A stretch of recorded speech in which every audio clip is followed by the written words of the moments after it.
the signing of Jamal Adams, who we talked about this, I think, a little bit yesterday, as Jamal Adams and the Seahawks were, in an impasse over his contracts. And as I watched your skin crawl, as you mentioned Jamal Adams and his contract. Why would my skin crawl about because that, he's man? a former Jet that got moved. Yeah, but it worked. Look, that trade worked out for everybody, and that doesn't always happen. The Jets weren't ready to pay. The Jets weren't ready to have a safety as their highest paid player. That wasn't in a rebuild. That wasn't you and Evan's gripe, though. What was the gripe? E-Dub, as I like to call him. The gripe is that it was always an issue. Wherever he goes, it was an issue. He went to Seattle, it was an issue because he wanted new money. As I told you, he's going to get his money. He's going to get that. Clearly. The Jets didn't want to give it to him. They talked about giving it to him, and then whatever they did, they decided not to, and they traded him. And so, because you guys are huge Jet fans, it just seemed like, it's one of those things. That's all. All right, first of all, let's explain why it's one of those things that would make your skin crawl. It's not him getting paid. It's the whole act. I'm sure he had to do this to get out of there, but that whole thing, the complaining, just he made it all about himself, staying away from the team, trashing the Jets, all that stuff. Like it's unbecoming. I'm sorry, it's unbecoming. It wasn't something where I was like rooting for the guy. I just was like, oh, give me a break, man. Like, come on. Like the way he was acting, but I guess he had to do it to get traded.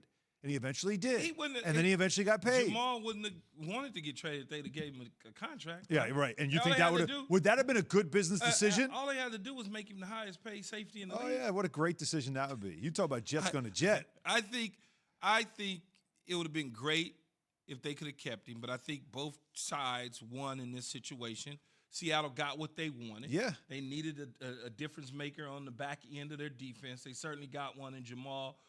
He just got to stay healthy. He missed 4 games last year. He's been in and out of the lineup throughout his career because of his style of play. He's very aggressive. Mm-hmm. The Jets got 2 number 1 picks.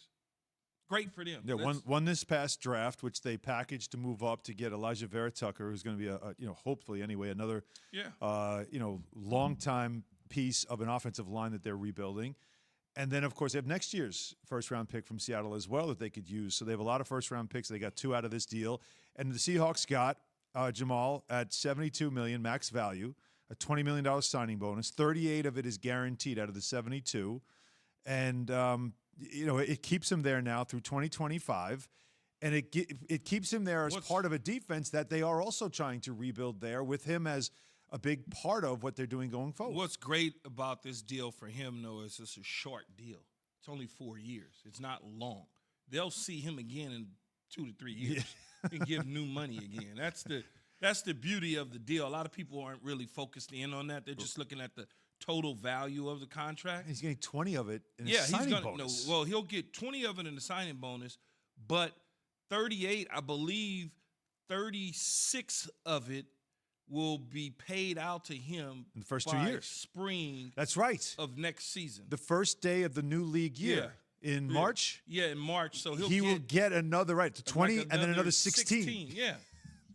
Hey, good business for him. Good deal. Yeah, good deal for him. Good business for him. Good job by his agents, Kevin Conner, Robert Brown.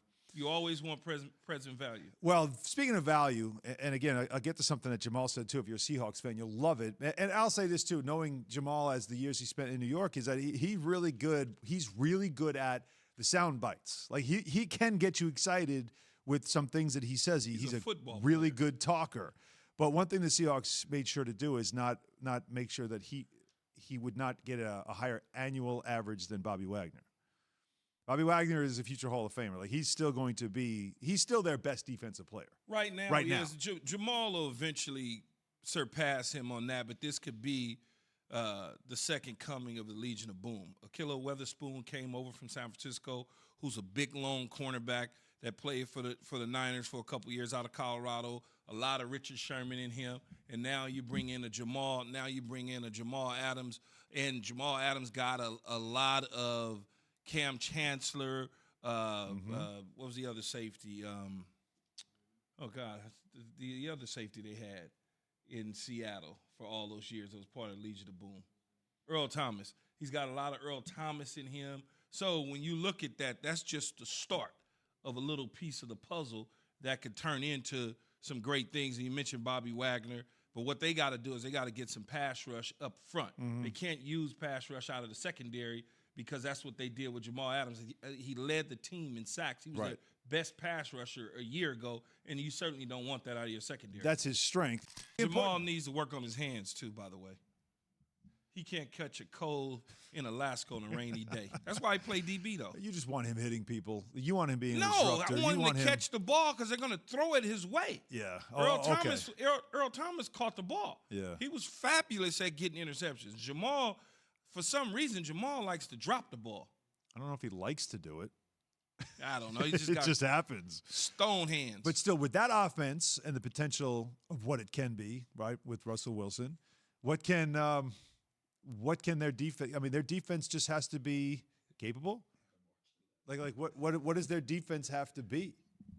I think their defense needs to improve. The second half of the season, they certainly improved, but I think the offense for Seattle kind of gave them an opportunity by slowing things down, where in the first half of the season, the offense was throwing the ball all over the place, and they got into a little bit of a turnover funk and put the defense in a bad position. And the defensive side of the ball was kind of growing. They picked up Jamal. They got him. He was trying to learn. Then he missed a little bit of time.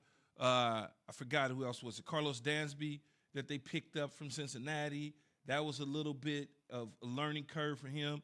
Rasheem Green was a young player, defensive tackle, defensive end that was coming along.